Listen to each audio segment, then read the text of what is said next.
leak that appeared in your ceiling after the last storm did not start last week.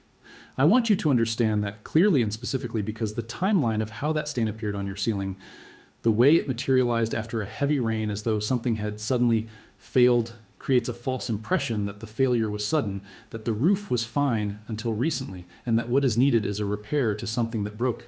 What actually happened is that something failed gradually over a period of 2 to 4 years through a process that is invisible from the interior, invisible from the exterior in its early stages, and entirely predictable to anyone who understands the electrochemical behavior of the metals on your roof. The process is called galvanic corrosion. It occurs at every point on your roof, where two different metals are in contact with each other in the presence of rainwater. Your roof has dozens of those points. Every roofer who has inspected your roof has walked across those points. Not one of them explained galvanic corrosion to you, because the explanation leads to a $3 compound applied in an afternoon and a conversation that ends without a signed replacement contract. I am Dr. Cole Ward, 38 years as a licensed structural engineer. Water intrusion assessment was one of the most consequential and most technically demanding aspects of residential structural review because water intrusion damage, the rot, the mold, the structural degradation that follows sustained moisture exposure in a wall or ceiling assembly is almost always more expensive to remediate than the original leak was to prevent. I have traced water intrusion origins to flashing failures in enough properties to understand the pattern precisely. The origin point is almost never where the ceiling stain appears. Water that enters through a failed flashing junction travels along framing members, follows the path of least resistance through the building assembly, and deposits at the lowest point it reaches before evaporation can occur, which is typically a horizontal surface like a ceiling, sometimes 5 to 15 feet horizontally from the actual entry point. The remediation of that moisture damage, the drywall replacement, the mold treatment if the intrusion has been ongoing long enough to initiate biological growth, the structural repair of framing members have been compromised. Costs between $800 and $5,000 depending on duration and extent. The zinc-rich primer and butyl rubber sealant that would have prevented the flashing failure that allowed the intrusion costs $3 per application point. I want you to hold that cost comparison in your mind for the entirety of this video. Flashing is the metal system installed at every point on your roof where the roofing membrane, your shingles, your modified bitumen, your metal panel, terminates at a vertical element or a penetration. At a chimney, metal step flashing is woven between courses of shingles up the sides of the chimney and a counter flashing is embedded in the chimney mortar joints above it. At a dormer or a wall intersection, step flashing and continuous apron flashing create a water shedding junction between the roof surface and the vertical wall. At roof penetrations, plumbing vents, exhaust vents, skylights, pipe boots, and curb flashing seal the gap between the penetrating element and the roof surface. At roof valleys where two roof planes meet, valley flashing directs the concentrated water flow from the junction of the two slopes toward the gutters. Every one of these conditions involves metal in contact with other metal with fasteners or with dissimilar metal components of the adjacent building elements. Every one of those contacts is a potential galvanic corrosion site. The NRCA Roofing Manual on Architectural Metal Flashing covers galvanic compatibility of roofing metals in its technical specifications and recommends against the installation of dissimilar metals in direct contact without isolation. That recommendation exists in the primary technical reference document of the roofing profession. It does not appear in the installation specifications of the majority of residential roofing contractors currently working in the United States. Galvanic corrosion requires 3 conditions: 2 metals with different electrochemical potential, a conductive pathway between them, and an electrolyte, a conductive liquid, completing the circuit. In residential roofing, all 3 conditions are permanently present. The 2 metals are whatever combination your roof happens to have installed. Aluminum flashing with galvanized steel roofing nails is among the most common, as is steel step flashing with aluminum gutters, or copper pipe boots with aluminum drip edge at the eave. The conductive pathway is the metal-to-metal contact at their junction. The electrolyte is rainwater, which carries dissolved minerals from the air and from the roof surface that give it the ionic conductivity required to carry electrical current between the 2 metals. When these 3 conditions are present, an electrochemical cell forms spontaneously.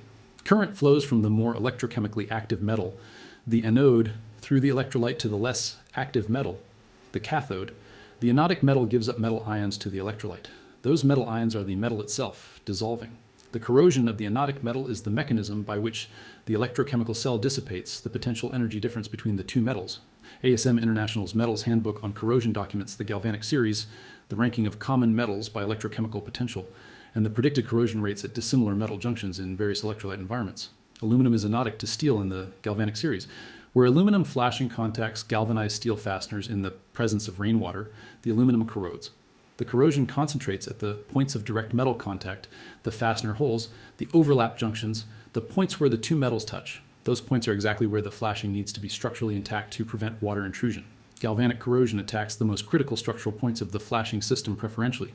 The Corrosion Engineering Journal published findings in 2005 on galvanic corrosion at dissimilar metal junctions in residential roofing systems that documented corrosion initiation at aluminum steel contacts within the first wet season and measurable material loss at fastener locations within 3 years under typical climate conditions. The study quantified the corrosion rate as a function of metal combination, electrolyte conductivity, which is affected by local rainfall mineral content, and junction geometry. In climates with moderate rainfall mineral content, which describes the majority of the continental United States, aluminum flashing at galvanized steel fastener contact showed through penetration potential within 7 to 12 years without protective treatment. With the appropriate galvanic isolation treatment applied at installation, the same junction showed no measurable corrosion over the 12-year observation period. 7 to 12 years is exactly the service life that residential roofing contractors cite when quoting flashing replacement on houses of that age. The corrosion is not a mystery. It is a predicted outcome of a documented electrochemical process operating on an understood timeline. The treatment that interrupts it was known and available throughout that timeline. Zinc-rich primers were developed for military and aerospace applications in the mid-20th century specifically to control galvanic corrosion at dissimilar metal junctions in environments where metal contact was unavoidable and corrosion-driven failure was unacceptable. The Federal Aviation Administration Advisory Circular AC 4313 1B on aircraft inspection and repair includes detailed guidance on galvanic corrosion control at dissimilar metal contacts in aircraft structures, specifying zinc-rich primer as the standard treatment at contact interfaces. Military Specification M, ILPRF 23377 covers zinc-rich epoxy primer formulations that have been the aerospace industry standard for galvanic corrosion control for decades. The mechanism is straightforward and the same mechanism as the sacrificial anode in your water heater. Zinc is more electrochemically active than aluminum and most common roofing metals. A zinc-rich primer applied to a metal surface or junction positions zinc as the preferential anode in any galvanic cell that forms. The zinc in the primer corrodes instead of the underlying metal substrate. The zinc-rich primer layer is consumed gradually over years of exposure, providing continuous cathodic protection to the metal beneath it throughout that consumption period. A zinc-rich primer applied to a flashing junction at installation provides galvanic protection for 8 to 15 years, the full intended service life of the flashing system without any maintenance intervention. Butyl rubber sealant performs a different but complementary function. While zinc-rich primer addresses the electrochemical deterioration of the metal at the junction, butyl rubber sealant addresses the physical seal that prevents water from contacting the junction in the first place. Butyl rubber is a synthetic elastomer with exceptional adhesion to metal surfaces, outstanding resistance to UV degradation, and a surface temperature range that accommodates the full thermal cycling experienced by roof surfaces from winter cold to summer heat. The Journal of Building Physics published performance data in 2006 on butyl rubber sealant at metal to substrate junctions under thermal cycling, documenting maintained adhesion and watertight performance through 2,500 accelerated thermal cycles, equivalent to approximately 20 years of field conditions in a temperate climate. Compared to the silicone and urethane sealants commonly used in residential roofing applications, which show measurable adhesion degradation and cracking under the same cycling conditions within 5 to 10 years. Butyl rubber's 20-year performance profile represents a substantial maintenance interval advantage. Building Science Corporation's technical report on roof flashing detailing from 2009 identifies butyl rubber as the preferred sealant material at metal flashing junctions based on its combination of adhesion permanence, thermal stability, and water exclusion performance.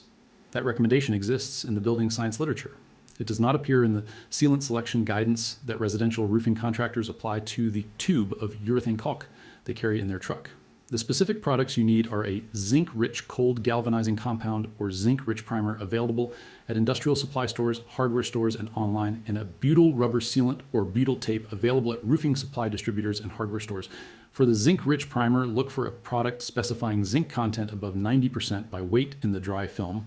This is the concentration required for effective cathodic protection. Brands like Rust-Oleum Cold Galvanizing Compound or equivalent industrial products meet this specification.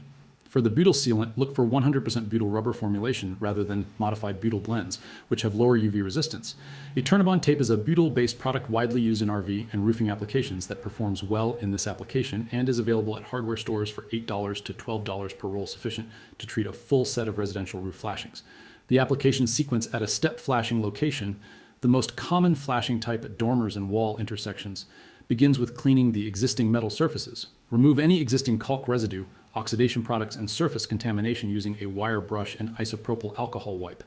Apply the zinc-rich primer to the flashing surface at and immediately surrounding the fastener locations and at all points of metal-to-metal contact. Apply a generous coat and allow to dry per manufacturer specification, typically 30 to 60 minutes. Apply butyl rubber sealant along the full length of the flashing to wall junction and at the top edge of each step flashing piece where it tucks under the overlying shingle. Tool the sealant bead into the joint with a wet finger to ensure full contact with both substrates. At chimney flashing, apply zinc-rich primer to all fastener penetration points in the step flashing and at the counter, flashing to step flashing overlap, and apply butyl sealant along the counter flashing mortar joint interface and the step flashing wall contact line. At pipe boots and vent penetrations, apply zinc-rich primer to the boot flange at all fastener locations and butyl sealant at the boot flange to shingle interface around the full perimeter. Total application time for all flashings on a standard residential roof is 3 to 4 hours for a careful first-time application. The material cost for the complete treatment is $15 to $30. The roofer who arrives after your ceiling stain appears will perform an inspection, identify the failed flashing as the source, and quote you for replacement. The replacement will be performed using the same material combinations: aluminum flashing with galvanized steel fasteners, without galvanic isolation treatment because galvanic isolation is not a standard residential roofing practice. The replacement flashing will begin corroding on the same electrochemical schedule as the flashing it replaced, in 7 to 12 years under identical weather conditions and with identical metal combinations installed without galvanic protection. The replacement flashing will fail on the same timeline as its predecessor. The roofer who installed the replacement will have retired and a different roofer will quote you for the next replacement. This is not a prediction. It is the documented galvanic corrosion timeline applied to materials installed without the treatment that interrupts it. If you ask the roofer who quotes your current replacement about zinc-rich primer and galvanic isolation, he will tell you that residential flashing does not require that level of treatment, that the materials are specifically designed for roofing applications and are compatible, that the corrosion you experienced is normal aging. The aerospace industry, which controls galvanic corrosion at dissimilar metal junctions in environments far more demanding than your roof, disagrees with every one of those statements. The FAA published its disagreement in Advisory Circular AC 43.13.1b. That document is available on the FAA website. It does not appear in the residential roofing contractor's proposal. The ceiling stain you found last month was not a surprise. It was the predictable endpoint of an electrochemical process that began on your roof within the first wet season after installation, progressed invisibly for 2 to 4 years, and reached the threshold of through penetration at a timeline consistent with the documented galvanic corrosion rate for the metal combination installed. The treatment that would have prevented it costs $3 per flashing location. The ceiling damage it produced cost $800 to $5,000 to remediate depending on how long the intrusion went undetected. Every metal junction on your roof that has not been treated with zinc-rich primer is on the same corrosion timeline right now, progressing toward the same outcome on the same invisible schedule. Share this with someone who just got a flashing replacement quote. Subscribe if you want to know what other silent electrochemical process is degrading another metal component of your house right now on the same schedule toward the same invoice that the industry replacing it has never once included in a preventive maintenance conversation.